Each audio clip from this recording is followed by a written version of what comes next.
Are Peasant Horsemen worth your money in patch 8.1?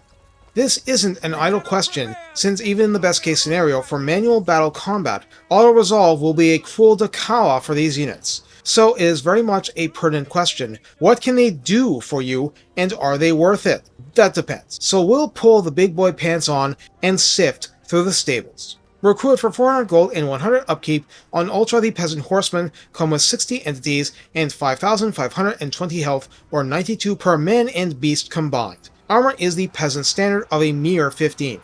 Leadership of 55 isn't Skaven slave level, but it's not that hot. Speed 90 and charge speed 113 are interesting figures, so it's by no means a slow unit. Melee attack 26 is about what we'd expect from light cavalry. Attack interval 3.9 seconds is totally not. No, usually light cavalry in this game have a far slower rate of attack. Unless you're seeing stupidly long animations, we should consider this the Cathay advantage. No splash damage. Melee defense 26 is also what we'd expect for classic light cavalry. Weapon strength 28 is split base 21 and armor piercing 7, and thus is right at the Empire Swordsman standard. Charge bonus is 36 and mass is 500 per. This unit has Hide and Forest, Ho-Hum, Vanguard deployment, which is juicy for advanced placement, and artillery backstabbing. Battle Harmony Yang means that when its Harmony is activated, which is not going to happen far from your lines without very particular units helping, is Leadership plus 4, Melee Attack and Defense plus 4, up to plus 8 for all of them with Dragon Lord proximity. So it's really good in pitched combat, but pitched combat is not their intention, and you should not learn to rely on it. But it's great when you have it. Oh, and let's not sugarcoat this, it's an expendable unit in game mechanics. Jade Warriors will sigh a little and move on with the battle when peasants rout. And that's it. In the Cathay Lord Redline skills, building for Peasant Horsemen, optimization means Mighty Charge. At 3 pips, that's plus 8% weapon strength and plus 18% charge bonus for the unit. That's right below 42.5 charge bonus as is. At rank 7 and above, Unified Charge grants speed plus 10%, melee attack plus 5 when that's badly desired, and physical resistance plus 10% for extra resilience. In the Grand Cathay Tech tree, we begin with Mastery of Yang for leadership plus 4, but this is not melee infantry, so we move on. Weapon strength plus 10% just for being the aggressor makes Yang Reflection nice. Inner speed for 10% less vigor loss and plus 20% speed goes from an interesting footnote to a massive boost in striking power. Contained aggression grants leadership plus 6 and armor plus 10 to the horsemen, and even when you start at 15, 66% more is a big deal. In this case, horse breeding actually matters for recruit rank plus 1 and recruitment cost minus 10%. I wasn't sure at first, but lo and behold, Jade Stance also applies. That means, as a peasant unit, this gets armor plus 15 and melee defense plus 4. That's a nice infusion of toughness. Hey, Cathay Cavalry means melee unit 2. So, drill training adds armor plus 10, raising them to 50. Leadership plus 6 more, and melee defense plus 4, really rounding them out. So that's good. What do you mean we're not done? Flanking stratagems is for cavalry generally, even the humble peasant horsemen, adding armor plus 20, charge bonus plus 15 flat, and if rank 7 and above, it will imbue devastating flanker to double that charge bonus from the flank or rear. Let's see, 36 plus 15 is 51, plus 18% from mighty charge. That's a hair over 60, and then it's 120 if hitting the flank or rear with Peasant Horsemen! And since it's a Yang unit, Jade Veteran Facility gives minus 10% upkeep, plus 2 recruit rank, and plus 4 melee attack. 2! It took us a long time to get that increase to baseline melee attack. So how do we use Peasant Horsemen to trample Skaven in industrial quantities? Even with techs and a high-tier cavalry building, you'd need a Lord Spect with the Blue Line Capstone to get rank 7 Peasant Horsemen right out of the stable.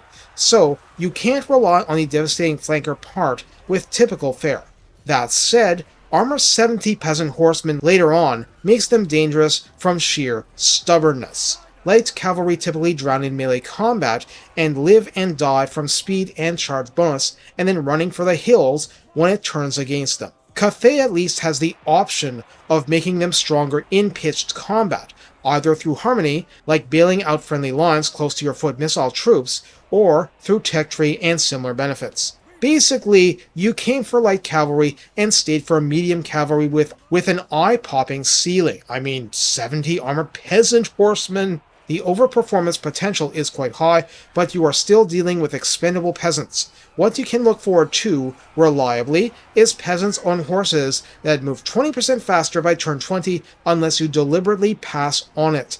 Cathay isn't exactly bristling with variety when it comes to cavalry options, but at that kind of speed, even peasant horsemen can be where you need them, when you need them, at least far more than anything else. You know, until you get to great long riders.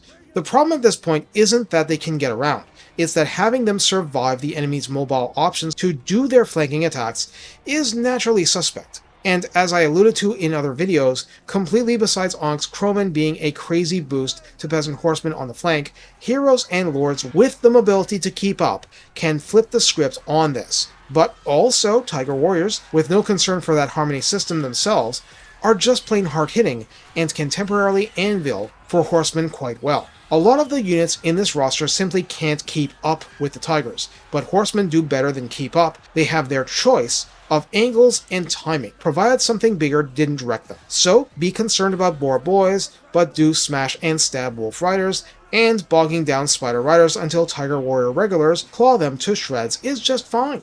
You deal with those problems if you can do it safely, and if you can't, you park peasant horsemen behind your formation and roll them out to take advantage of a breakdown in the enemy attack or to help seal holes in your line and hope for the best. Provided you can swing them out wide to help your cause, these cavalry units will hit entirely hard enough to make low-tier opposition shudder.